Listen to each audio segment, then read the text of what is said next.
Greetings, Guardians. My name is Bife here.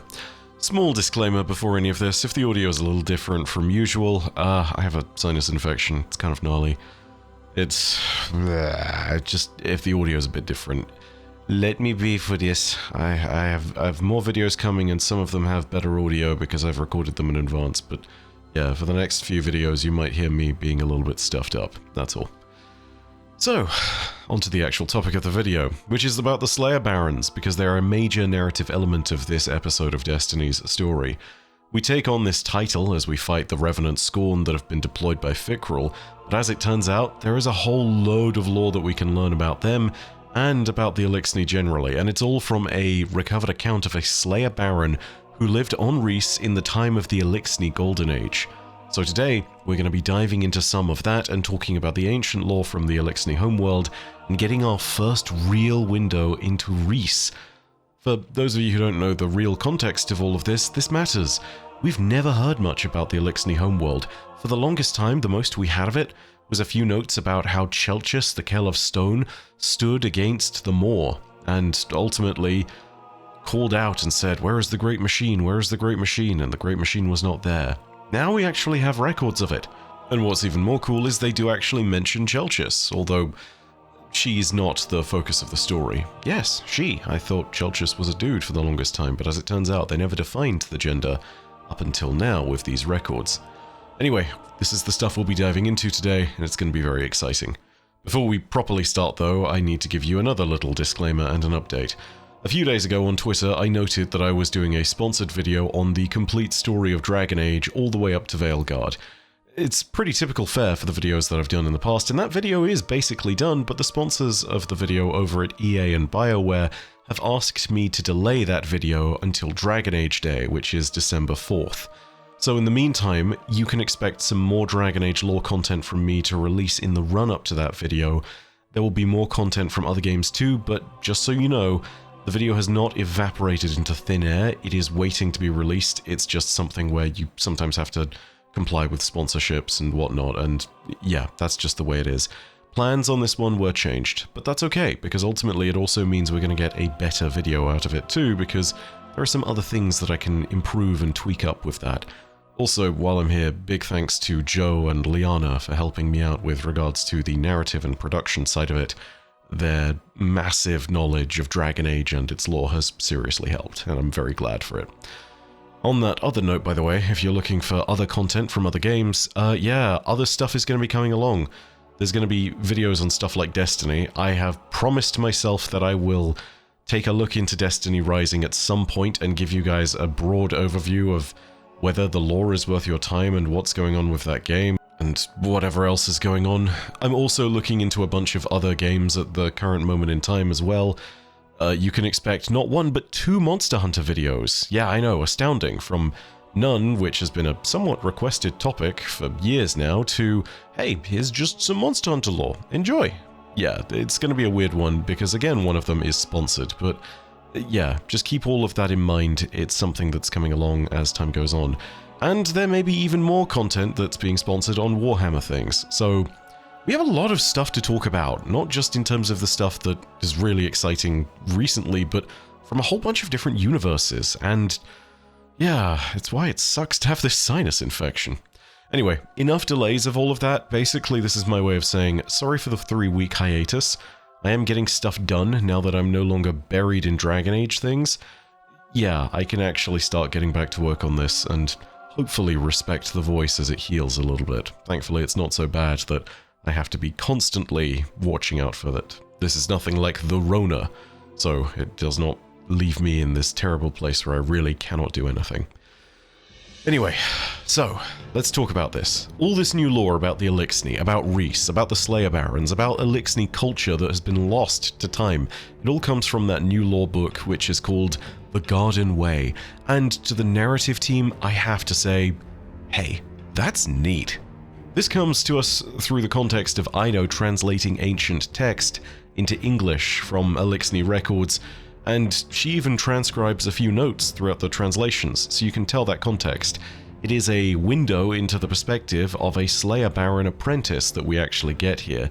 And this lorebook is so consequential that I really want to read it in full in a different video. So that's something we're going to do eventually. But today I needed to make a shorter video because, again, it's been 3 weeks since I last uploaded and I've been working on the Dragon Age stuff non-stop. So I wanted to ease you guys in with what I thought was already a really interesting load of information we could pull from this. So let's talk about what we've learned about Rhys and the Eliksni from this lore book, breaking it down bit by bit. First of all, in the first entry called Judgment, we meet our main character, a houseless Eliksni called Irha. I think that's how you pronounce I-R-R-H-A, but either way, they are soon to be the apprentice to a Slayer Baron known as Kieraskis. I think that's how you pronounce that name. Again, Eliksni pronunciations are interesting. Kieraskis, let's go with that one for the time being.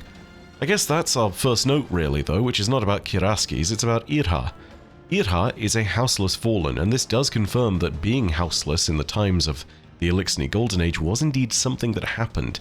This is something Irha experiences with quite a bit of shame, implying that the position of oneself within a house offers both purpose and status, or at least used to in these ancient days of Eliksni customs and culture. This idea of status and shame and even purpose goes so far that when Irha is brought before Kieraskis, it's questioned in their mind whether they were brought forward as kind of an insult to Kieraskis, because it's one of those moments where, of course, inevitably the question comes down of, what is your house? And then he basically has to sit there and say, yeah, I have no house. And at that point, it's this moment of like, hey, was I given to someone as an apprentice just as a point of spiting them because I have no house? Is this kind of a way of saying, we got you the lowliest dretch you could possibly imagine? Yeah, enjoy.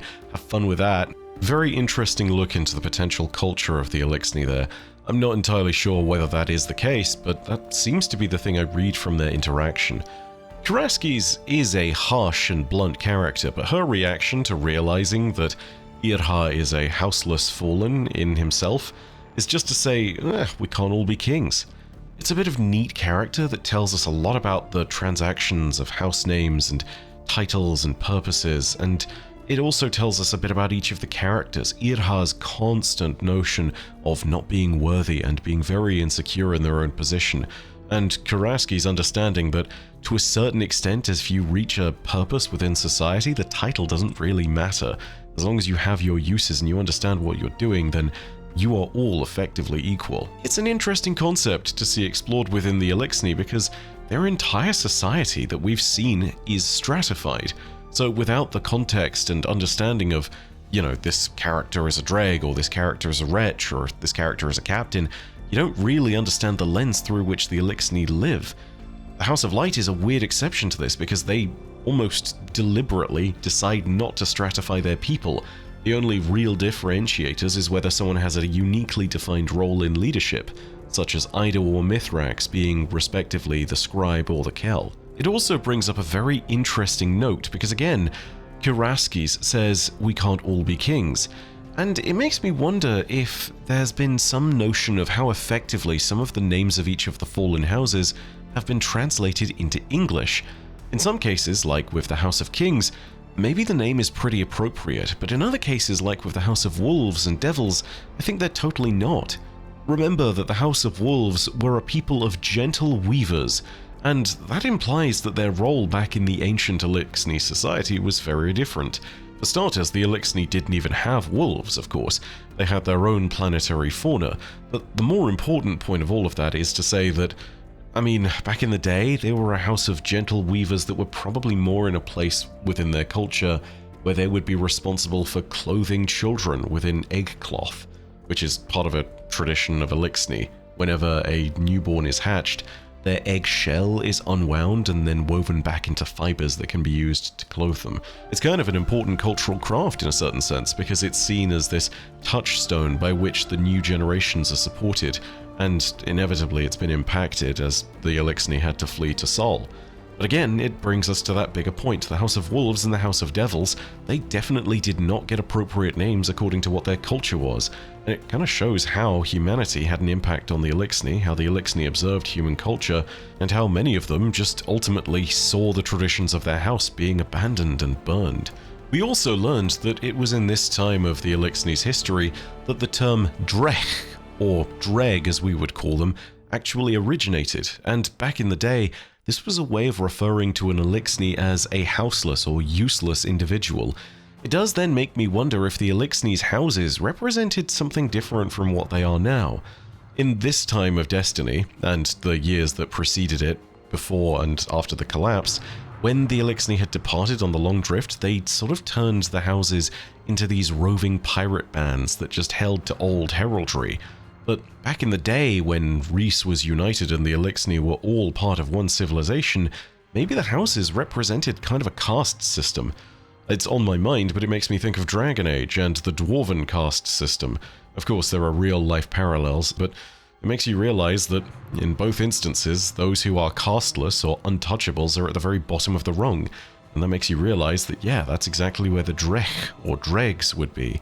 And there's other interesting notes to be made about this as well. The way that the houses of kings and stone are talked about makes it seem like each different house has not only a place and a ranking within the caste system, but also a purpose. The House of Stone seemingly were Rhys's great defenders, whereas the Houses of Judgment, with the scribes that they held, and the Houses of Kings, which presumably were leaders, were ultimately responsible for the leadership of Rhys and the Eliksni as a whole. So maybe alongside these houses there was a representation within a system of castes, and within those caste systems there was a point at which you could accept that maybe one group saw itself or was considered to be greater than another. And again, this would leave the Dreks untouchable, and whilst there might be a hierarchy of castes, there would be a typical hierarchy within each of those houses, where even the lowliest member of a house, even down to just a simple worker, would have probably had a better status than a lowly Drek. And that's of course not to say anything of the fact that above them, there would have been barons and kells and powerful Eliksni all in their own right, high priests, great engineers, scientists, all sorts. The next thing we learn is actually about the sort of predecessors to the House of Devils. Originally, when they were on Rhys, they were known as the House of Dancers, and we know that they transitioned to the House of Devils because ultimately, when Mithrax's mother met Eramis during the Long Drift, that was the house that they actually met with, the House of Dancers, which of course would later be the Devils. And back in the days of Rhys, they were even more interesting, because as it turned out, they had certain high religious figures within their ranks. In particular, they had high priests that would gorge themselves on ether until they were absolutely huge, before taking part in ritualistic ceremonies where they would actually sacrifice their lower limbs in order to supplicate the traveler. Now, keep in mind, when an Eliksni's lower limbs are amputated, what we know of Eliksni is that this mutilation is not permanent. Their lower Eliksni arms can be removed and can grow back, while the upper primary arms, they have to stay, otherwise they're just gone forever. The status of these priests as shambling ether-gorged giants, according to the archive records, is interesting too, because it describes something that I think might be more comparable to a Kell or Archon of the more contemporary Eliksni, one of those who is so tall that they end up being one of the boss Eliksni in our various game states. Back in those days, their size would have been seen as something kind of weird, but in this newer iteration of the Eliksni's culture that we found ourselves in, Fallen would often see themselves growing to that massive size simply because of the fact that they needed to see off other challengers. Just another reminder that Fallen captains are what truly normal-sized Eliksni should look like. They should be about 8 feet tall, 7 feet tall, 4-armed, but they shouldn't be absolutely hulking massive like those boss Eliksni. Knowing what we know of the Traveler, thanks to all of the stuff we learned in the final shape, it's likely that they saw these offerings, but they probably wouldn't have interacted. Not simply for the fact that that's just not how the Traveler interacts with anything, because it generally doesn't, but also because of the fact that it probably saw these supplicative rituals and this mutilation as being completely unnecessary. So, I'm not entirely sure what the Traveler's opinion of all that would have been, but inevitably, I think the rituals would at least have been seen. It does make me wonder whether there was some point at which these high priests might have considered themselves to be speakers, and it makes me wonder if there's something weird going on with the general idea of sacrificing a limb, because whilst it's not something we see a lot of in Destiny, we do see it. It's just not necessarily from cultures that follow the Traveler.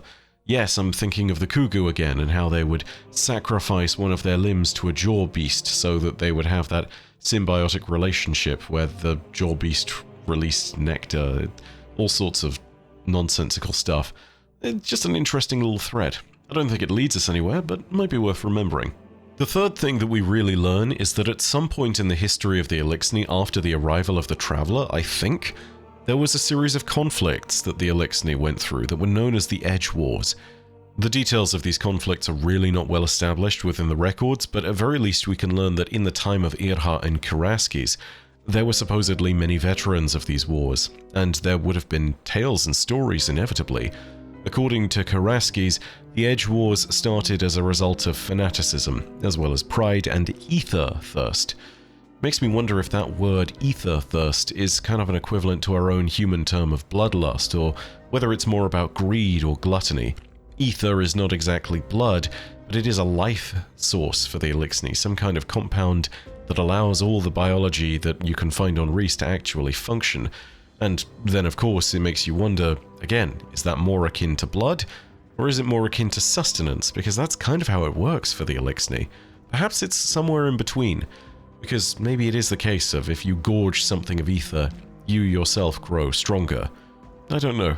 Back in the old days when we described the idea of blood being a source of life itself, we might have called it vitae.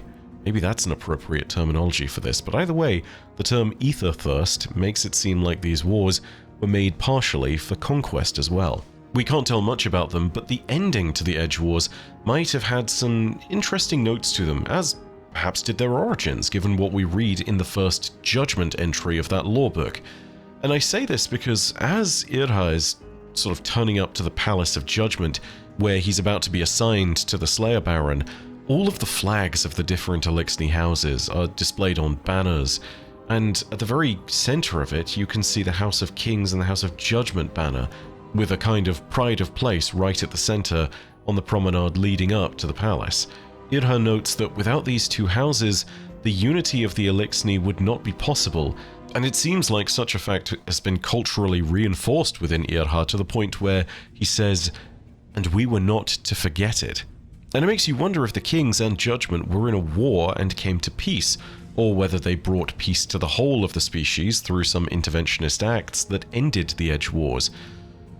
Fascinating questions, but unfortunately we don't have much more context than these little tidbits. There's lots of breadcrumbs being left here, and if we ever do get to go back to Rhys, that's going to be really fascinating. We also get to hear a lot about the makeup of Rhys as a planet, and how the world worked. The planet had an abundance of life that all seemed to revolve around ether for its own life source and consumption, and in some of the first lines of the lore book, we also see a description that at the time being it is the so-called wet season, implying the existence of a binary between a wet and dry seasonal climate. I'm no scientist, so I don't know if this is exclusive to a region of Rhys or whether some areas might see what we experience in more temperate regions of Earth, where it's more traditionally summer to winter, and you have a 4-season rotation. I don't know, but it's very interesting to hear that central part of what happened. The planet's infrastructure apparently digs deep and works alongside nature too, with a lot of canals and river channels that are being used for transportation. The place where the Traveler landed is presented as a sort of capital city for the entire planet, although maybe I'm reading too much into that. It's known as Rhys ap Lodri, or Rhys ap Lodri. I don't know how exactly you're supposed to pronounce that. Rhys ap Lodri? I don't know. Either way, the name translates to the Veins of Rhys. This was supposedly one of the many cities that existed, but it was called this due to the way that many waterways and channels dug through it. Those river channels were the veins. This makes the entire city sound a little bit like an Eliksni equivalent to Venice. Some of these channels seemingly had artificial currents to drive them as well. In another part of the lore entry, we learn about the great farms of Rhys, and how, whilst they were generally tended to by constructs, the farmlands were also constructed with sustainability in mind. Areas known as garden ways, which is what the book is named after, were kept, which were basically areas that were not truly wild, but also weren't developed agriculturally, and they were allowed to grow free of major interference as part of a crop rotation, thus perhaps allowing the soils and nature generally to recover any natural mineral content or to maintain their populations if it's the case of local fauna. I don't know, it's one of those moments where you sit there and you see this solar punk kind of aesthetic being built up alongside Reese, or at least that's the way it reads to me, especially when I hear about the farms. Then again, with the way that the Eliksni and their technology presents, maybe it was more cyberpunk in nature, and these were much more controlled wild reserves, made out in these kind of perfect hexagonal groupings. I don't know. Tell me what you think if you've read the lore book. Do you reckon that Reese was more of a solarpunk thing or a cyberpunk thing? And if you don't know what solarpunk is, go ahead and look up the aesthetic alone. It's really quite nice. Anyway, on these farms, and in particular within the garden ways, local fauna could be found around both the solid ground and the riverways. Beasts and animals capable of violence and destruction were amongst some of them. Creatures that the Slayer Barons helped to push back across Reese and its 4 moons during the 1st century after the Traveller's arrival might have been driven to either redundancy or extinction, but there are other creatures that still existed that might have been a little bit less perilous to face than some of the massive monsters from Reese's past. Something we learn about from the lore book is the existence of a 6-limbed animal, which maybe is reflective again of the Eliksni's biology, also being 6-limbed creatures, but this 6-limbed animal was known as a river catcher, a common waterway predator, perhaps something akin to a crocodile, but much more agile and, in the case of this creature, filled with dark power, and that's a capital D dark as well. It's this creature that forms the basis of our entire story and is really the inciting incident that summons the Slayer Barons into our tale, and that's what we'll be exploring in the next video, where we get to read through the whole of this book. I'll give you a spoiler alert for that right now. As we read through the whole book, there's some important things in there, but also that video is going to be long. It's a 6-entry book only, but those entries are long and there's lots of context I need to explain as I go. Just so you understand how this is, I think this is one of the most important lore books we've gotten all year, at very least since the final shape. It hints at something we've not seen actively within the story for over 5 years, but it's so important that I think this could have the power to relate to the next 5 years of Destiny's ongoing narrative. All will be revealed in time, but trust me, you'll want to hear this story, and by the end of it, I hope you'll have the same appreciation for it that I do, and the same appreciation I've gained for the Slayer Barons as I've been reading through this lore. Anyway, thank you so much for watching, and for putting up with my gross voice. I'll catch you in the next video. If you enjoyed this one, go ahead and leave a like, leave your own thoughts down below in the comments section, and of course, if you want more stories from worlds near and far, go ahead and hit subscribe and the bell next to subscribe to turn on those email notifications. But as per usual, know that your viewership, as always, is quite enough for me. And that in the meantime, my name is Bife. Perodacia Arastra. I'll see you, Starside.